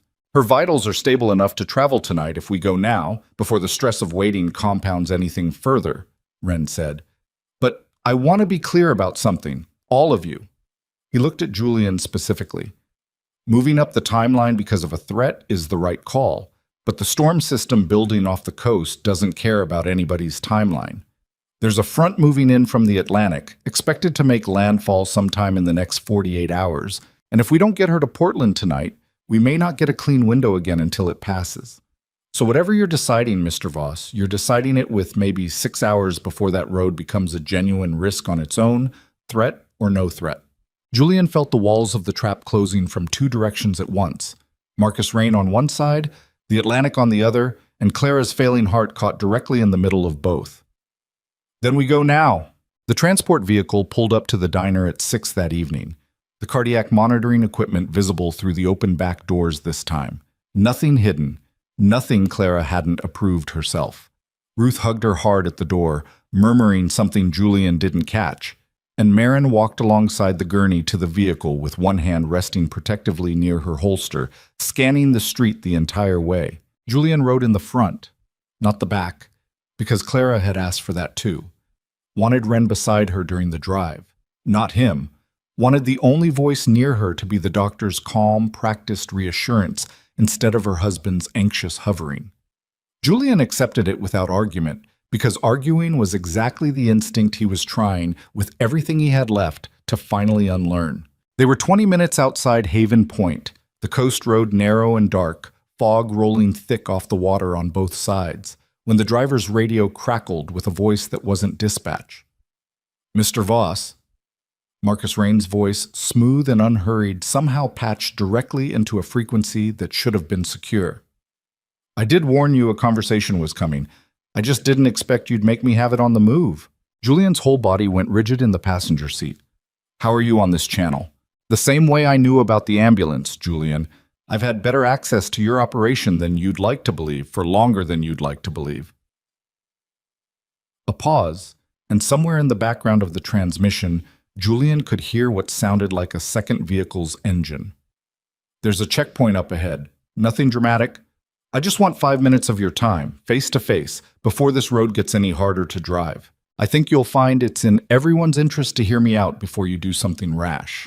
In the back of the vehicle, Clara's voice came through thin but clear, picking up on the tension even without hearing the radio directly. Julian, what's happening? Julian looked out at the fog ahead, thick enough now that the headlights barely cut 10 feet into it, the black water somewhere beyond the guardrail, invisible and close, and felt the entire architecture of every careful promise he'd made on Dr. Wren's porch collapse under the weight of a choice with no good version left inside it. Pull over for a man who had already proven he could reach his wife from 100 miles away, or keep driving straight into a storm-darkened road where Ranny's checkpoint might already be waiting around the next blind curve, with Claire's heart and their daughter's life, riding on whichever wrong choice he made in the next 60 seconds. Julian, what's happening? Clara's voice again, sharper now, the gurney straps creaking as she tried to push herself up despite Wren's hand pressing gently on her shoulder, telling her to stay down, stay still. Julian didn't answer her yet. He keyed the radio handset with a hand that wasn't shaking anymore. Strange how the fear had burned off the second the choice became real, the way it always had in the old days, the calm that lived on the other side of panic. Where? Quarter-mile ahead where the road bends toward the water, Wren's voice crackled back, unhurried, almost pleasant. Just me. No theatrics, Julian. I want to talk, that's all. You pull that ambulance past me without stopping, I won't chase it. I'm not insane, but you and I both know this conversation happens tonight, or it happens some night you don't get to choose, and I think you'd rather choose. The line went dead. Julian set the handset down slow, deliberate, and turned to look at the driver, a broad-shouldered EMT named Castillo, who had gone very still behind the wheel, eyes flicking between Julian and the fog ahead. Keep driving, Julian said. Don't slow down past him. Don't stop unless I tell you to stop. Sir, if there's a vehicle blocking there won't be a vehicle blocking it. He wants a conversation, not a wreck. Drive. In the back, Clara's breathing had gone ragged, the cardiac monitor beside her ticking out a rhythm too fast, climbing, the soft electronic beep accelerating in a way that made Ren lean forward fast, 2 fingers at her wrist, his voice low and steady even as his face had gone tight. Clara, I need you breathing slow for me. In through the nose, 4 counts, hold it, let it go. You're working yourself up, and your heart can't carry the extra weight right now, you understand me? Don't tell me to calm down when my husband won't tell me what's happening. Clara's voice cracked through gritted teeth, sweat already beading at her hairline despite the cold night air leaking through the vehicle's seams. Julian, talk to me, now. Julian turned in his seat, looking back at her through the narrow pass-through, and for 1 second let her see exactly what was on his face instead of managing it for her. The fear, the calculation, the old cold readiness he hadn't let surface in 2 weeks. Rennie's ahead. He wants 5 minutes face-to-face. I'm not stopping the vehicle. You keep moving toward Portland, no matter what happens with me. No. Clara's hand shot out, grabbing the edge of the pass-through frame, knuckles white. No, Julian, you don't get to decide that either. This isn't a decision I'm making around you, Clara. This is the one decision in this entire relationship where there isn't time for both of us to vote. His voice came out harder than he meant it, stripped down to something almost pleading underneath the hardness. I am not letting this vehicle stop while you're inside it. That's not me controlling you. That's me finally understanding what protecting you actually means, and it means I get out and you keep driving. The fog thickened ahead, headlights swallowed into a gray wall 10 feet out, and then, exactly where Ron had said, a shape resolved out of the mist. A single black sedan pulled half onto the shoulder, hazards blinking slow and rhythmic, a man's silhouette leaning against the hood with his hands visible, deliberately visible, palms out. Slow down enough that I can get out without breaking my neck, Julian said to Castillo. Then go. Don't wait for me. Don't look back. Get her to Portland. Julian! Claire's voice tore through the cabin, raw, and the monitor beside her spiked harder, the beeping climbing into a register that made Ren's jaw tighten with real alarm now. I love you, Julian said, and didn't wait to see what her face did with that because if he watched her face break, he wasn't sure his legs would carry him out of the vehicle at all. The transport slowed to a crawl. Julian popped the door, stepped out into cold, wet air that hit his lungs like a slap, and the vehicle pulled away behind him into the fog, tires hissing on wet asphalt, taillights shrinking to 2 red points, and then nothing. He was alone on a dark coast road with Marcus Rain. Rain straightened off the hood of his car as Julian approached, and up close he looked exactly like he had at the gala. Expensive coat, easy smile, the particular relaxed posture of a man who had never once in his life felt physically threatened in a negotiation. That had always been Ronnie's whole strategy. Smile while he cut you. You look like hell, Julian. Rain's voice carried genuine, almost friendly amusement. I heard you're tearing the whole operation down. Harbor contracts, protection deals, the works. Word's already moving through the territory. Some of your old partners are calling it a breakdown. Me, I think it's something else. I think it's fear dressed up as conscience. Say what you came to say. Direct. I like that, actually. It's new for you. Ron folded his arms, the smile staying fixed in place. Here's my offer, and I'm only making it once, so listen carefully. You stop the dissolution. You keep the harbor contracts running through the existing structure for another 18 months. Enough time for the territory to transition without chaos. Enough time for men like me to absorb what you're walking away from in an orderly fashion instead of a free-for-all that gets people killed. In exchange, I call off whatever you think I've got planned for your wife, and we both go back to pretending we respect each other. You sent a baby rattle wrapped in black ribbon to a pregnant woman's door. Julian's voice had gone very quiet, very still, the particular stillness that used to make grown men in his employ take a step back without knowing why. You had a man inside my surveillance team feeding you her medical schedule, her transport route, the exact hour she'd be most vulnerable. And you're standing here calling that a negotiating position. I'm calling it leverage, Julian, because that's what it is. And you of all people understand exactly how leverage works because you've used it on better men than me for 15 years. Renee's smile finally thinned, something harder showing underneath it. Don't act offended. You didn't get where you are by playing fair. You got there by knowing exactly which thread to pull on a man to make his whole life unravel. I just found yours faster than you expected. Julian took one step closer, close enough now that he could see the fine tremor in Rene's jaw, the first crack in the easy performance. If you ever come near my wife or my daughter again, not a message, not a threat, not a man parked on a road watching her. I will burn down every single thing you've built with the same hands that built mine, and I will do it without the courtesy of an 18-month transition. You understand me? That's not how this works, Julian, and we both— Julian moved before he'd finished deciding to, the old reflex surging up through 15 years of careful restraint, his hand closing in the front of Rain's coat and slamming him back hard against the sedan's hood, metal groaning under the impact, Rain's breath leaving him in one sharp grunt. Julian's face was inches from his now, breath fogging hot between them in the cold, wet air. Every promise he'd made on Dr. Wren's porch about restraint, about control, about being a different man, burning off like fog under sun. It works exactly how I say it works tonight, Julian said, his voice low and shaking with something that wasn't fear anymore. Because tonight, you threatened a woman who has maybe a 30% chance her heart survives giving birth to my daughter, and you did it for leverage, like she's a line item, so no. You don't get 18 months, you don't get a transition, you get exactly what's left of the Voss organization's patience, which as of right now is nothing. Rain's hands had come up, not fighting, just bracing, his expensive coat bunched in Julian's fist, and something flickered behind his eyes. Not fear exactly, but recalculation, the look of a man realizing the variables had shifted underneath him. You put your hands on me. You've just handed every enemy you've got a reason to move on you tonight instead of waiting. Is that really the play, Julian? Right now, while your wife's heart is doing whatever it's doing in the back of an ambulance 4 miles up that road? The words landed exactly where Rain intended them to land. A knife slid in clean between Julian's ribs, and Julian felt his own fury catch against something colder and more urgent. Clara, the monitor's rising beep, the look on her face when he told her to keep driving. He released Rain's coat slowly, stepping back, his hands still curled into fists at his sides, breathing hard in the fog. You're right, Julian said low. I don't have time for you tonight. Smart.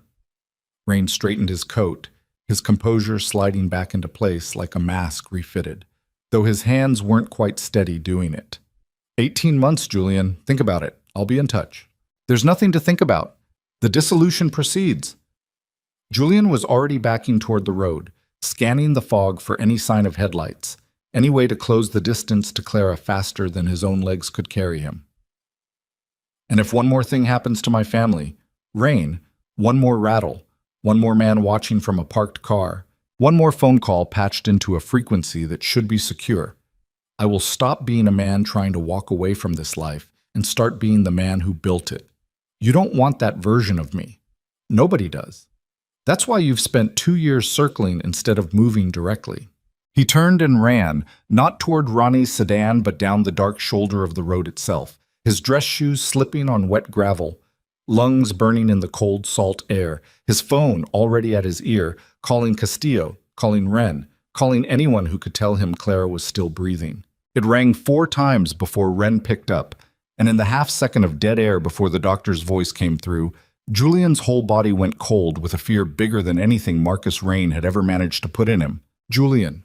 Wren's voice was tight, controlled in the particular way of a man working hard to keep panic out of it. Her heart rate spiked to 140 when you got out of the vehicle. It's come down some, but it's not stable. We're maybe 8 minutes from the Portland City line. I need you to understand that if it doesn't stabilize by the time we reach the hospital, we may be looking at emergency delivery regardless of gestational age.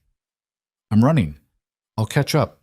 You're 4 miles back on foot in the fog, Julian. You are not catching up to a moving vehicle. Wren's voice cut through, sharp with the kind of clarity that came from a man who didn't have time to manage Julian's feelings on top of everything else. Get to a road, flag down anything with wheels, and head for Portland General. I'll have someone meet you at the entrance. Right now I need to focus on your wife, not coordinate your transportation. The line went dead.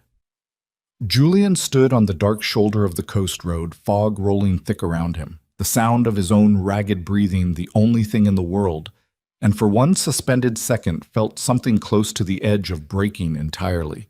15 years of control, of always having a lever to pull, and now nothing. Nothing but his own 2 legs and 4 miles of dark highway between him and the only thing that had ever actually mattered. He started running. A pickup truck found him a mile and a half later, an old fisherman named Garrett Holm, who'd been heading home from the bar in Rockland and nearly hit Julian where he stood in the middle of the fogged-out road, waving both arms over his head like a man flagging down a rescue. Julian didn't explain. He just said, "Portland General, I'll pay you anything," and something about the look on his face, raw, stripped down past pride, past performance, made the old fisherman just nod and unlock the passenger door without a single question. The drive took 11 minutes that felt like 11 years. Julian's leg bouncing, his hands pressed flat against his knees to keep them from shaking. The radio in the truck's cab playing some late-night call-in show about high school basketball scores that Julian heard without hearing. Every cell in his body fixed on the headlights cutting through fog ahead, on the hospital's distant glow. Finally rising on the horizon like something out of a dream, he was terrified might dissolve before he reached it.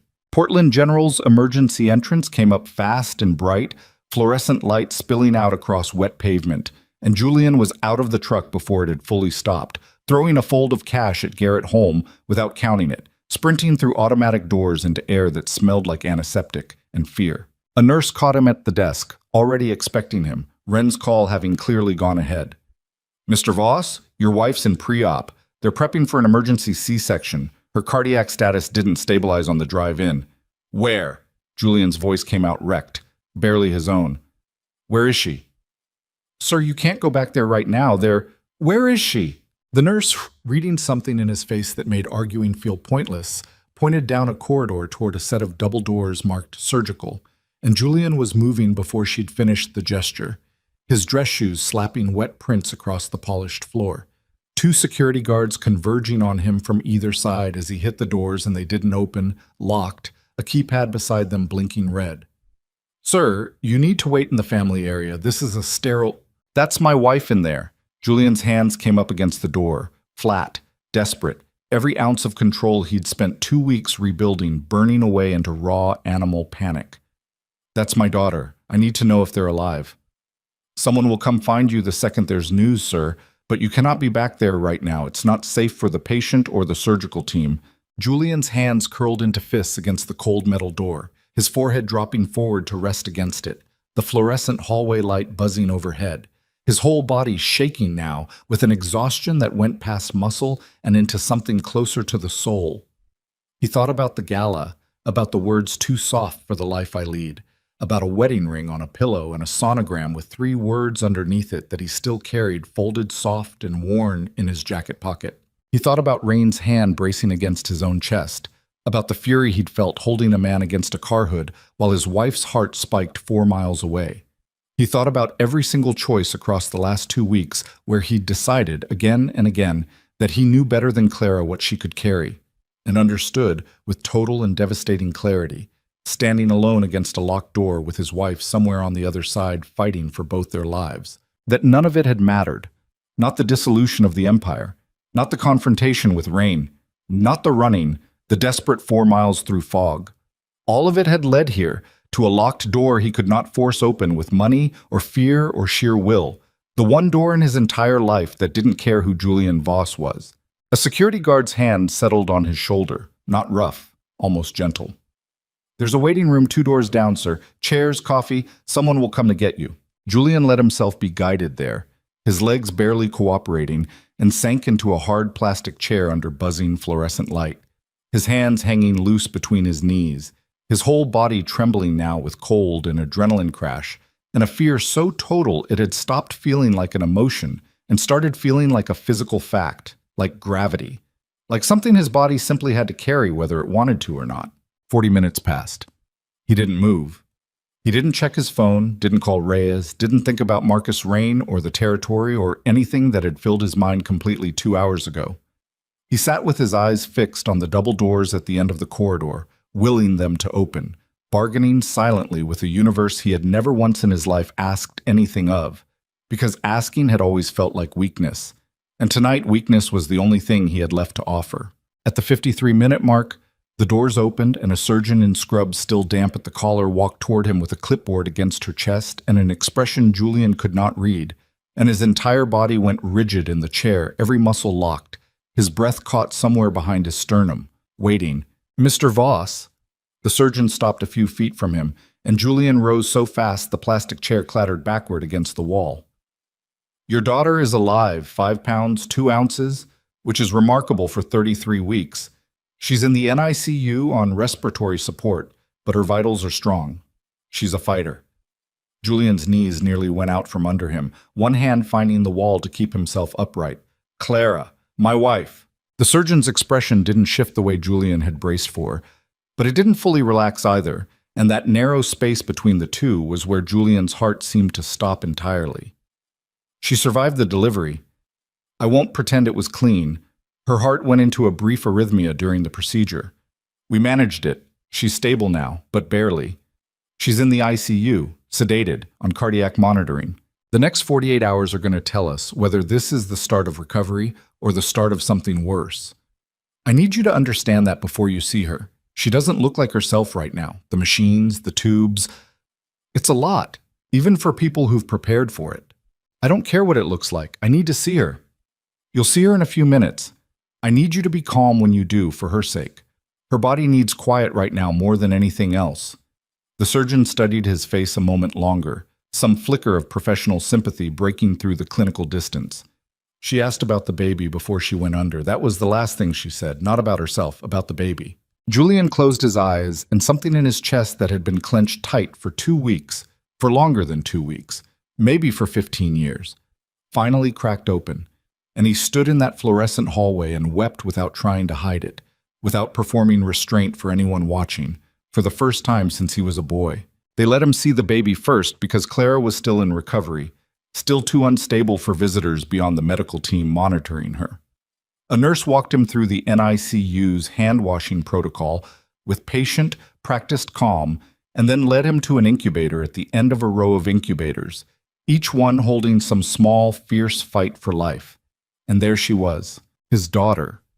Impossibly small, her skin still thin and faintly translucent at the temples, a CPAP mask strapped gently over her tiny nose, wires taped to her chest tracking a heartbeat that flickered fast and strong across a monitor screen. Julian stood over the incubator with both hands pressed flat against the warm plastic, not touching her yet. A nurse had explained he could, carefully, through the access ports, but his hands wouldn't move, frozen somewhere between terror and a love so total it felt like it might split him open from the inside. "She came out fighting," the nurse said quietly beside him. "Pulled her own breathing tube twice in the first 10 minutes. Strong girl." Julian let out something that was half a laugh, half a sob, watching his daughter's tiny chest rise and fall under the soft hospital light. "Her mother does that too, fights everything, even the people trying to help her." He stayed there a long time, simply watching her breathe, until a different nurse came to tell him Clara was being moved to the ICU and he could see her, briefly, if he kept it short. Clara looked smaller in the hospital bed than Julian had ever seen her look, smaller than the woman who'd stood on Dr. Wren's porch and laid out rules with a spine of iron, smaller than the woman who'd slammed her hand on a diner table and told him to stop saying I was trying to handle it. Tubes ran from the back of her hand, a clip glowed red on one finger. The monitor beside the bed tracked a heartbeat that still moved too fast, even sedated, even resting. Julian pulled a chair close to the bed but did not reach for her hand. He remembered, even now, even shattered open with relief and terror both, the rule that had governed every single day of the last 2 weeks. No decisions without her, not even this one. He sat. He waited. He watched her chest rise and fall, slower now than the monitor's frantic numbers from an hour ago, and somewhere around 3 in the morning. With the hospital gone quiet around him except for the soft electronic chorus of machines keeping people alive in every room down the hall, he let his head drop forward against the edge of the mattress. Not sleeping exactly, just resting, just present, the only thing he had left to offer her. Clara woke for the first time near dawn, her eyes fluttering open, slow and unfocused, the fluorescent hospital light harsh after whatever darkness sedation had carried her through. Julian sat up immediately, every cell in his body snapping awake. But he didn't move toward her, didn't reach for her hand, didn't do anything except hold himself very still and let her find him with her own eyes first. "Julian?" Her voice came out cracked, dry, barely a whisper. "I'm here." Clara's eyes moved past him, around the unfamiliar room, the IV line, the monitor, before coming back to his face, and the question that came out of her was the only question that had ever actually mattered. "The baby. She's alive." Julian's voice broke on the word, and he didn't fight it this time. 5 pounds, 2 ounces. She's in the NICU on a little bit of breathing support, but the doctors say she's strong. She pulled her own breathing tube out twice in the first 10 minutes, Clara, already giving everybody trouble. Something moved across Clara's exhausted face. Not quite a smile, but close. The first real softening Julian had seen in 2 weeks. "That sounds about right." "You scared me," Julian said quietly. "Your heart went into arrhythmia during the surgery. They told me it could have gone either way. But it didn't." Clara's hand moved slightly on the blanket, not quite reaching for him, but not pulling away either, an opening Julian recognized for exactly what it was. Not forgiveness, not yet, but a door left unlocked instead of bolted shut. "I'm still here. You're still here." Julian reached out, slow, giving her every chance to stop him, and rested his hand near hers on the blanket without closing the distance fully, leaving the choice to her the way he'd promised, the way he'd finally learned to. Clara looked at his hand for a long moment, then turned hers over, palm up, and let her fingers settle lightly against his. It wasn't everything. Julian understood that even in the relief of the moment, it was the first inch of a road that was going to be long and slow and full of days when she still wouldn't trust him, still wouldn't believe the words coming out of his mouth without watching to see if his actions matched them. But it was something. It was a door, opened a crack, by a woman who had every reason in the world to keep it sealed forever. "What do we name her?" Clara whispered. "Whatever you want. I'm not deciding that without you. I'm not deciding anything without you ever again." Clara's eyes filled, exhaustion and emotion blurring together, and she said the name slow, like she was testing the weight of it in her mouth before she gave it to the world. Hope. Hope Elise Voss. Because she came when everything was breaking, and she made it anyway. "Hope," Julian repeated, and felt the words settle into his chest like something permanent, like a foundation poured under a house that had nearly collapsed. Hope Elise Voss. The days that followed moved slow in the particular way hospital days always do, measured in vital sign checks and small incremental victories instead of hours. Clara's cardiac function began, cautiously, to improve. The ejection fraction climbing back from 30% towards something closer to recoverable, the particular relief Dr. Wren had described on his porch weeks ago, the body sometimes healing once the strain of carrying new life had been relieved. Hope grew stronger by the day, gaining ounces, breathing more and more on her own, her tiny fierce grip closing around Julian's finger the first time he was allowed to hold her properly. Skin to skin, his bare chest against her impossibly small body, and Julian wept again, openly, in an NICU chair surrounded by nurses who had clearly seen this particular kind of breaking before and knew enough to simply let it happen without comment. Marcus Rain did not come to Portland. Whatever calculation he'd run after the confrontation on the coast road, whatever cost-benefit he'd weighed against a man who'd put his hands on him in fury and meant every word of the threat that followed, he stayed away. And 3 weeks later, Reyes called with news that Rain had quietly pulled his people out of the territory negotiation entirely, redirecting his ambitions toward a different rival's holdings further south. It wasn't peace, not exactly.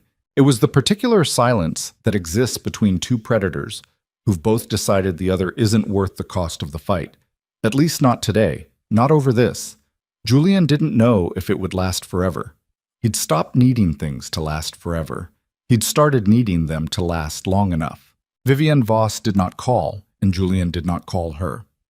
The dissolution of the territory holdings proceeded through the slow, grinding mechanism of lawyers and filings and quiet meetings with men who'd once feared the Voss name and now simply looked tired, looking at Julian across conference tables like he was a problem they were relieved to see resolving itself.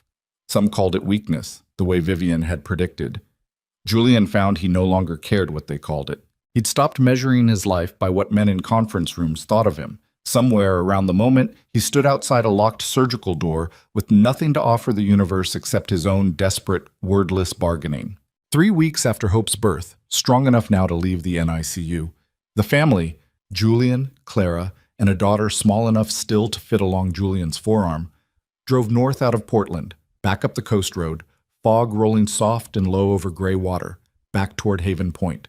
Ruth Bell met them at the diner door with her arms already open. No pretense of the suspicion she'd shown Julian on his first day in town, and folded Clara into a hug, careful of the healing incision, murmuring something about how she'd just known, that baby girl was going to be a fighter from the second the rattle showed up and Clara's chin had gone up instead of down.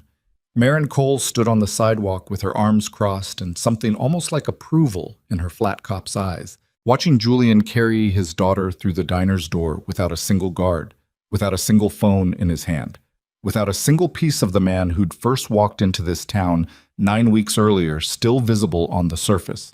"You look different," Maren said, falling into step beside him as he settled Clara into a booth. "I am different. We'll see." Maren's mouth twitched, almost a smile. The closest thing to warmth Julian had gotten from her since the day she'd threatened to make every legal and illegal problem he'd ever caused look like a parking ticket. "Town's got a long memory, Mr. Voss. You stick around, you keep showing up the way you've been showing up. Maybe that changes what people remember about your first morning here." Julian did stick around, not immediately permanently. There were still loose ends in Boston, still court filings and security transitions, and a board that needed to be formally dissolved into something smaller, cleaner, legal. In every sense, Julian had never bothered making his business legal in before.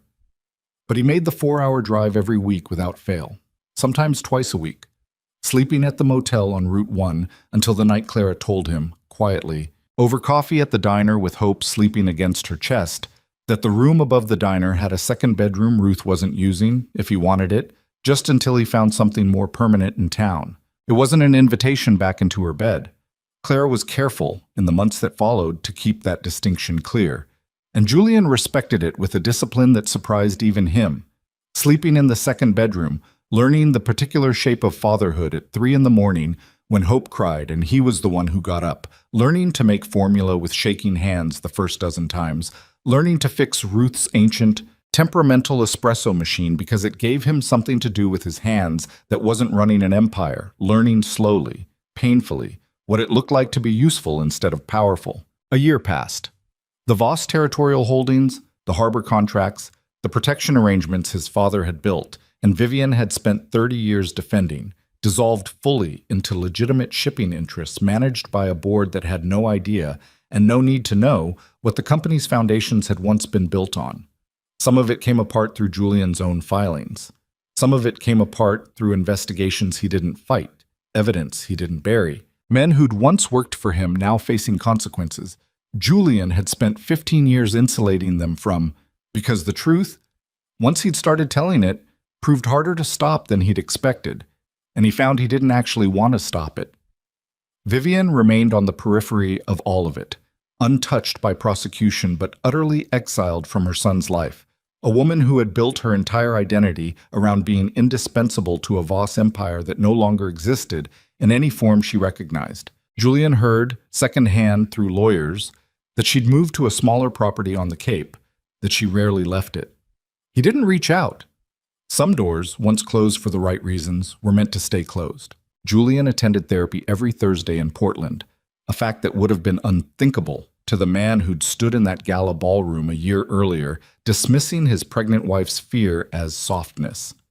He sat across from a quiet, unimpressed therapist named Dr. Okafor, who didn't care about his net worth or his reputation, who asked him instead, week after week, to sit with the specific discomfort of every moment he'd chosen silence over his wife, control over trust, and to actually feel what that cost, instead of converting the feeling instantly into the next decisive action. It was, Julian told Clara once, the hardest work he'd ever done, harder than building an empire, because an empire could be built with willpower alone. And this slow unlearning of every instinct that had made him who he was, required something closer to surrender, a word Julian had spent his whole life treating as synonymous with weakness. He learned slowly that it wasn't. By Hope's first birthday, Julian Voss had become a fixture in Haven Point that the town no longer regarded with suspicion, the quiet man who fixed Ruth's espresso machine on Tuesday mornings, who walked the harbor road every evening with his daughter strapped against his chest, who'd shown up week after week, month after month, without a single broken promise, until the town's long memory had slowly, grudgingly, begun rewriting its first impression of him into something closer to respect. Clara still wore her wedding ring, but not on her finger.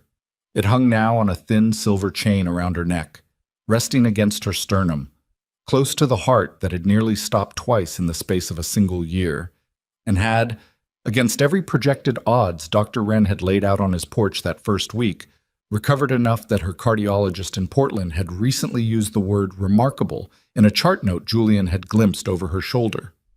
The ring on the chain wasn't a rejection. Clara had explained it to him once on a cold evening on the harbor road, in the particular plain-spoken way she'd never lost even in the months when her trust in him had been at its thinnest. "It's not back on my finger because I'm not pretending nothing happened, Julian. It's on this chain because it's close enough to feel every single day, and far enough that I get to decide every single day whether it goes back on. That's not punishment, that's just honesty. I'd rather give you something true than something performed." Julian had nodded, understanding it the way he'd learned to understand most things from her now.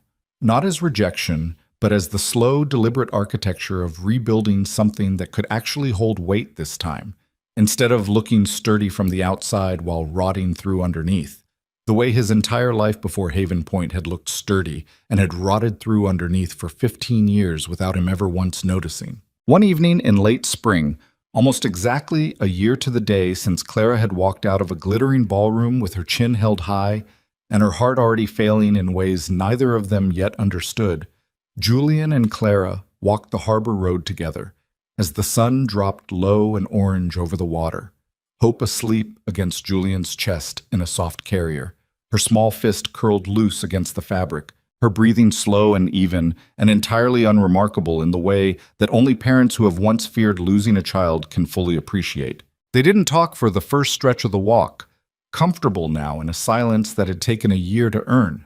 Not the old silence, the kind Julian used to retreat into when business mattered more than presence, but a different silence, the kind two people share when neither one needs to fill the air to prove anything to the other. "Do you miss it?" Clara asked eventually, her eyes on the water, gold light scattering across the harbor's small ripples. "The power, Boston, all of it." Julian considered the question honestly, the way he'd learned to consider every question Clara asked him now, instead of reaching for the answer that sounded best. "No," he said finally. "I don't miss the power. I miss—" He paused, searching for the precise truth instead of the comfortable one. "I miss who I might have been if I'd chosen this sooner. If I'd chosen you, chosen presence, chosen the harder thing instead of the easier thing. Back when choosing it wouldn't have nearly cost me everything to learn the lesson. I don't grieve the empire, Clara. I grieve the years I spent building it instead of building this." Clara was quiet for a moment, watching a fishing boat cut a slow white line across the harbor toward the horizon, its engine a distant low thrum carried faint on the evening air. Then she reached over and took his hand, not pulled toward him, not desperate, just steady, deliberate, the gesture of a woman who had decided, in her own time, on her own terms, that this particular door could open a little further tonight. Julian didn't pull her closer. He'd learned that much, at least, in the long unraveling of who he used to be. That love, the real kind, the kind that survives the worst version of a person and chooses to stay anyway, doesn't grab. It receives. It holds only what is freely given, and trusts that what is freely given today might be given again tomorrow, and the day after that, slowly, the way the tide pulls back from the shore and always, eventually, comes home again.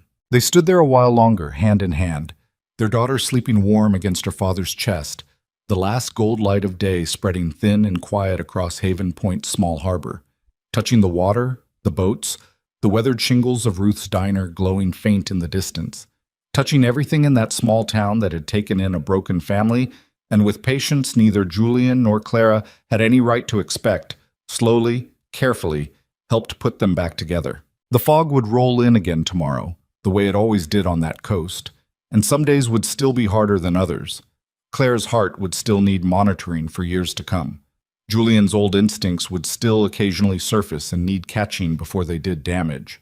The work of trust, once broken and rebuilt, would never again be finished work, only ongoing work, the daily unglamorous labor of two people choosing each other again and again instead of once and for all. But tonight, standing on that quiet stretch of Harbor Road, with the woman who had once left her wedding ring on his pillow and walked out into the dark rather than stay one more day inside his silence, Julian Voss understood, with a clarity that no empire, no fortune, no fear he had ever commanded in another human being had ever given him, exactly what he had nearly lost, and exactly what it had taken to finally deserve the chance to keep it. The water moved soft and dark beneath the last of the light.